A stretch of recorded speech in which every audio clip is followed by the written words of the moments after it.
ఓయ్ మార్కెట్లో ఏమవుతోంది? నిన్న వరకు నా ధర ఎక్కువ కానీ ఈరోజు ఒక్కసారిగా చాలా తగ్గిపోయింది. అవును టమోటో, నా పరిస్థితి కూడా అదే. రైతు ఎంతో కష్టపడి పెంచాడు కానీ ఈరోజు నా ధర చాలా లో. ఏ ఉల్లిపాయ, ఈరోజు నీ ధర ఎలా ఉంది? హా టమోటో, కొన్నిసార్లు నా ధర ఆకాశానికి చేరుతుంది కానీ ఈరోజు నేను కూడా చీప్ అయిపోయాను. హాహా, మీరు ముగ్గురు సాడ్ గా ఉన్నారు కానీ ఈరోజు మార్కెట్లో నా డిమాండ్ చాలా ఎక్కువ. అవును, నా ధర అయితే ఇంకా హై. కొన్నిసార్లు కిలోకి చాలా ఎక్కువ ప్రైస్ వస్తుంది. నేను కూడా హై ప్రైస్ వెజిటేబుల్, అందుకే మార్కెట్లో నన్ను స్పెషల్ గా చూస్తారు. అయితే ఎందుకు ఇలా అవుతుంది? ఒకరోజు మా ధర హై, మరో రోజులో అవును రేట్లు ఎప్పుడూ మారుతున్నాయి. చాలా కంగారు పెడుతుంది.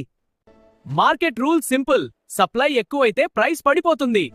మార్కెట్లో ఎవరి డిమాండ్ ఎక్కువ ఉంటే ఆ వెజిటేబుల్ ధర కూడా ఎక్కువ అవుతుంది. ధరలు ఎలా ఉన్నా రైతు కష్టం మాత్రం ఎప్పుడూ మారదు. రైతు కోసం ఒక లైక్ కొట్టండి.